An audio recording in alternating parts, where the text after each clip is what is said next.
may isa na namang magandang comment na nabasa tayo dito. Ang sabi ni Sir Adelaide Victorio, ano ba ang signs na hindi gentle ang soaps? Just asking. Wala namang masama doon. Tama naman talaga. Paano mo malalaman na ang sabon ay gentle or hindi? So we have parameters talaga para makita mo kung gentle ba ang sabon sa'yo or hindi. Number 1, after mo siyang gamitin, ikaw ba ay nakakaramdam ng pangangati?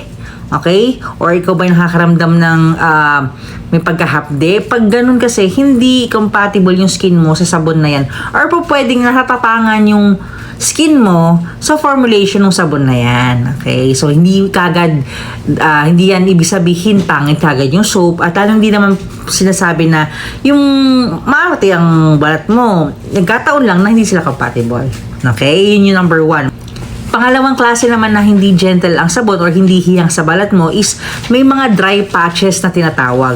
Or yung flaking, yung parang nagbabalat siya bigla.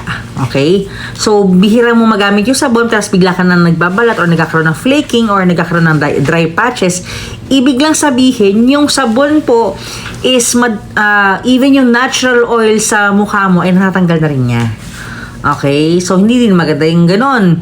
Lahat na lang ng oil na tinanggal niya, kailangan pa rin ng skin natin ang natural oil. Natural oil. Pangatlo naman po, kung mahapdi po ang sabon sa mga sensitive parts ng katawan po natin, automatically, hindi po siya mild or gentle soap. Sana nasagot ko yung tanong ni Sir Adelaide, di ba? Maganda yung mga ganong klaseng comment kasi nga na-address din natin at baka mamaya kasi tanong din yan ng karamihan. Right? So, thank you so much. Yun ang paratandaan kung paano mo malalaman na gentle ba ang sabon or hindi at kung compatible ba yan ng balat mo or hindi. Okay? So, may blessings. Bye!